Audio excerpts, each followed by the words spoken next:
Pornography didn't begin with the internet. It didn't begin with photography.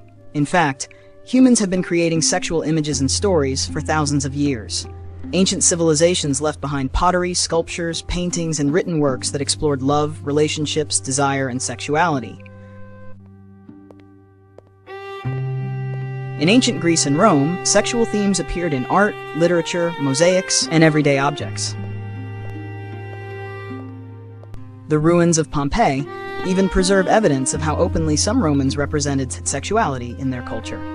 And this wasn't limited to Europe. Ancient India produced influential literature and artwork exploring love, relationships, and human sexuality. But as Europe entered the Middle Ages, attitudes towards sexuality became increasingly influenced by religious and moral institutions. Some forms of sexual expression were restricted, condemned, or hidden.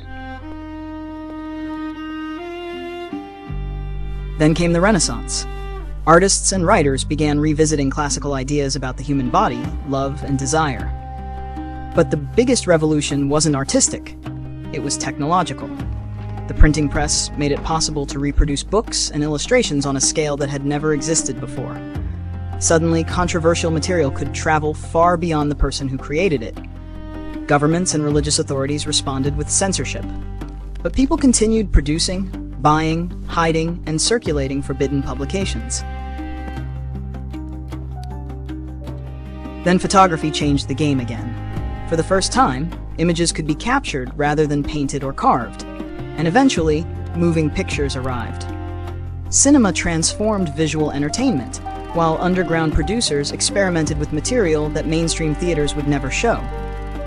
By the 20th century, magazines, photography, and film had created an expanding commercial industry. Then came the sexual revolution.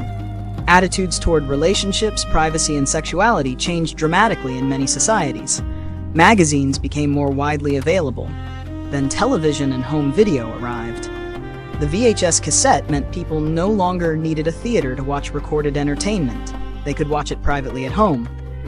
And then came the internet. Distribution became almost instantaneous. Websites replaced physical magazines and tapes. Then smartphones put cameras, screens, and internet access into billions of pockets. Today, the biggest transformation isn't simply pornography itself, it's the technology surrounding it. Privacy, consent, age verification, artificial intelligence, and the question of who controls digital images once they exist. So the history of pornography isn't really just a history of sexual images. It's a history of art, technology, censorship, commerce, and changing human attitudes. And the next chapter may be the most complicated one yet.